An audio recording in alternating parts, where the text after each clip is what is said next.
Bollywood director Raj నిడమూర్తో Samantha కొంతకాలంగా dating చేస్తున్నారు అని వార్తలైతే వైరల్ అవుతున్నాయి. రూమర్స్ వినిపిస్తున్నాయి. దానికి బలం చేకూరుస్తూ కొన్ని ఫొటోస్ కూడా వైరల్ అవుతున్నాయి. మనం చూస్తూనే ఉన్నాం. అయితే ఆ పోస్టులపై తాజాగా బాలీవుడ్ డైరెక్టర్ రాజ్ నిడమూర్ వైఫ్ శ్యామాలి పెట్టిన పోస్ట్ ఇప్పుడు ఇంట్రెస్టింగ్గా మారుతున్నాయి. ఆడియన్స్ని ఆకర్షిస్తూ ఉన్నాయి.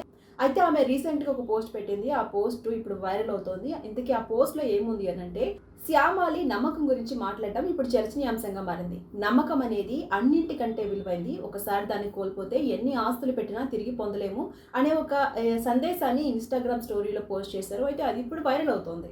అయితే శ్యామాలి తరచుగా ఇలాంటి పోస్టులే షేర్ చేస్తూనే ఉంటారు. రాజ్ సమంతలపై వస్తున్న వార్తలు ఆమె చూస్తూనే ఉంటారు కదా. సో ఆ పోస్టులపై అటు నెటిజన్స్ కూడా ఈమె పెట్టే పోస్టుల గురించి ఆసక్తి కనబరుస్తున్నారు. అయితే ఇటీవల శ్యామాలి కర్మ సిద్ధాంతం గురించి కూడా మాట్లాడుతూ ఒక కొటేషన్ పంచుకున్నారు. సో కాలం అన్నింటినీ బయటపెడుతుంది, కర్మ సమాధానం చెప్తుంది, దాని నమ్మకం మనం ఉంచాలి, నిశ్చితంగా చూసుకుంటూ ఉంటుంది కర్మ అనేది అని రాసుకొచ్చారు. అయితే శ్యామాలి చివరిసారిగా 2023లో రాజ్తో కలిసిన ఫోటోను షేర్ చేశారు. వీరిద్దరు విడిపోతున్నారంటూ కొంతకాలం పాటు మనకు వార్తలైతే వినిపించాయి. ఆయా కథనాలను ఉద్దేశించి శ్యామాలి ఎక్కడ కూడా ఇప్పటి వరకు స్పందించలేదు. ఏదేమైనా ఇటు సమంత కానీ అటు రాజ్ నిడమూరు కానీ వాళ్ళ డేటింగ్ పై వస్తున్నటువంటి వార్తలపై ఎలాంటి రియాక్షన్ లేదు. మరి చూడాలి రియాక్ట్ అవుతారేమో.